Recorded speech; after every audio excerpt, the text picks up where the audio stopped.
Good morning. So you just got done with your quarter assessment. Well done. And now we are moving on to 6-5, solving and graphing one variable inequalities.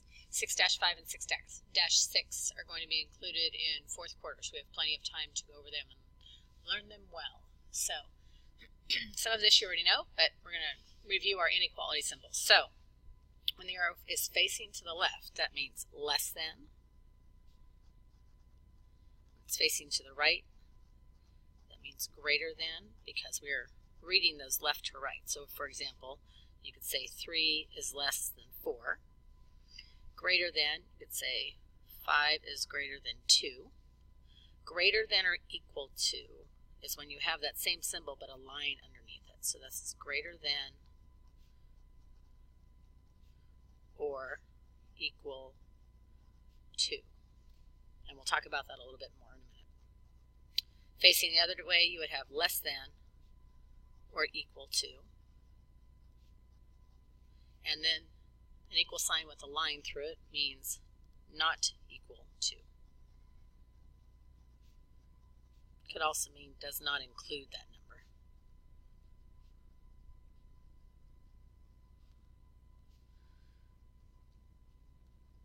Okay, good. So let's look at some situations that inequalities would have. So Russ is broke. He has less than $9 in his wallet.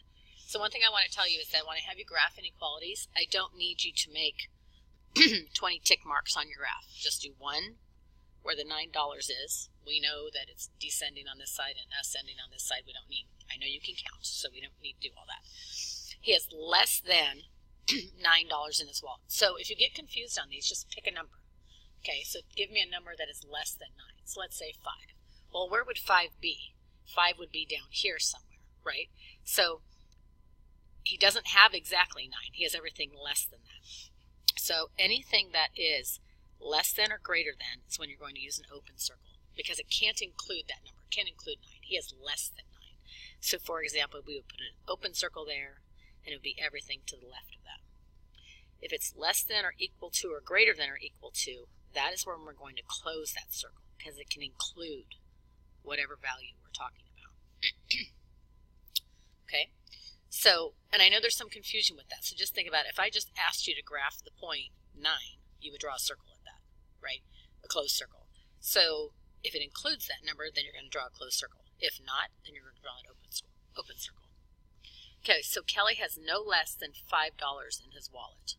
So the least amount he can have is $5. So he can include $5, so that's possible. Okay, so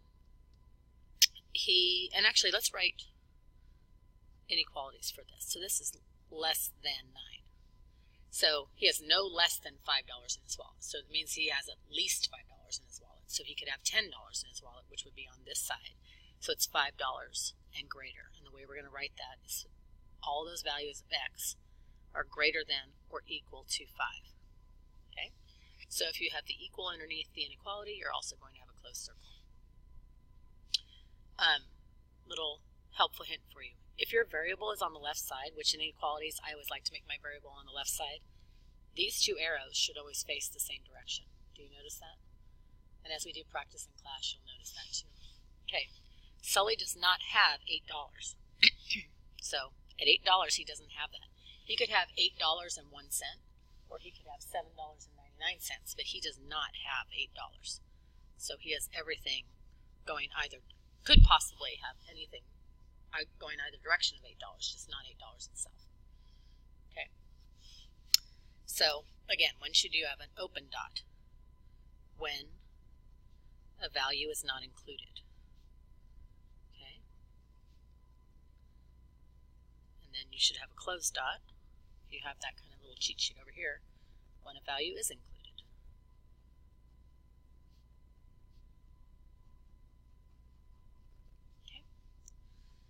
So, I'm going to have you go ahead and practice graphing those 5 below and then come back and check your work. Okay, so first thing I would like you to do is just make your tick marks. Okay, and like I said, you don't need all of the numbers. I'm well aware you know how to count. My other suggestion is that you change your inequalities so that the variable is always sitting on the left-hand side. Okay, so this is -7 is less than x, so I need to basically turn this whole thing around. Make sure that the inequality, the larger side of it is facing the x, and the smaller side is facing the -7. Same thing here. The smaller side is facing, g, not x, and the larger side is facing 14. Now we're good to go. Okay, so what you'll notice is now you've got equivalent inequalities, right? These are just turned around. Either way that you graph them, see, these are all the values that are greater than -7. So I know the greater than means I have an open circle, and if I'm doing values that are greater than, I'm going to go to the right. Same thing here. We'll have not the same thing. If you have less than or equal to, I'm going to have a closed circle. And like I said again, use a value that's less than 14. Let's say 0. Well, 0 would be to the left of 14 down here somewhere. So all those values are going to go that direction. If I had graphed it the way that they were doing it, you still could do that. So this would still be an open circle. And -7 is the smallest value. That's going to be everything. All the other values are greater than that. And let's talk about that for a minute. When you're dealing with inequalities, there is not just one right answer, correct? There are an infinite number of values that are greater than -7. 0, 10, 1,000,004. They go on forever. That's why you have that arrow at the end there. This is an arrow, not a -7, by the way. Okay. Same thing again. 14 here is the biggest that you could get. And all the g values have to be smaller than that. My advice is if you always make sure that that variable's on the left side, again, these arrows will always face the same direction, and you always know you have your graphing done correctly. Okay, so then we have a -8. We know our value can't equal that, so we're going to draw it like that. Okay, so now let's flip it around and let's see if we can write our inequalities from a graph. So we know we have some x values that are down on this end, and we know our value that we're looking at is 2. So we know we've got a 2.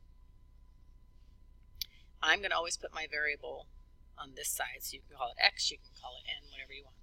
If you get confused, pick one of these numbers and tell it what it's doing. So let's pick 0. So 0 and 2.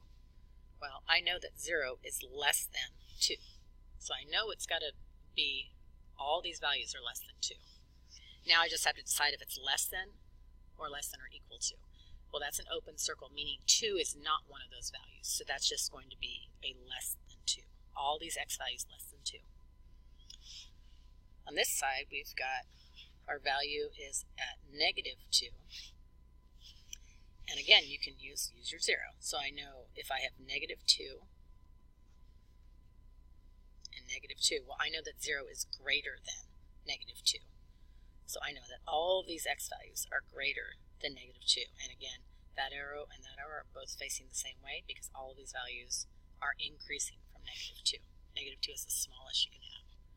Okay, and let's just remember what absolute value means. So absolute value, if I have -4 and +4, absolute value is the distance from 0.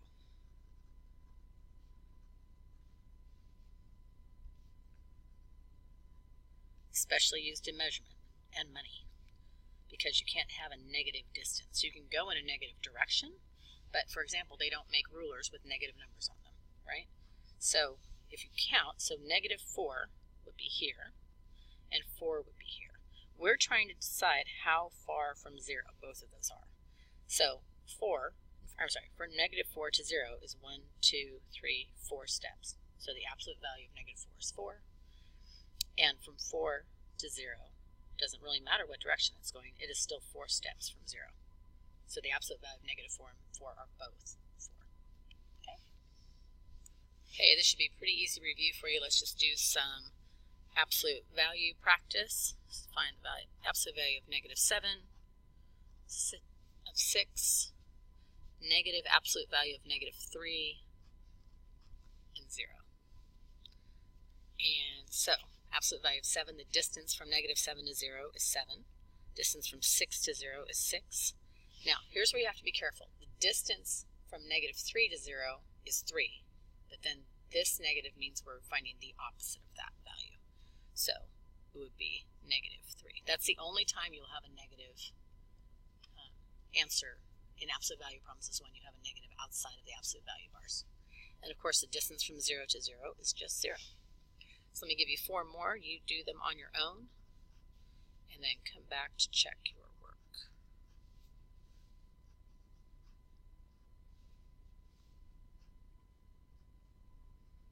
Remember, absolute value does not mean opposite. That's a common mistake.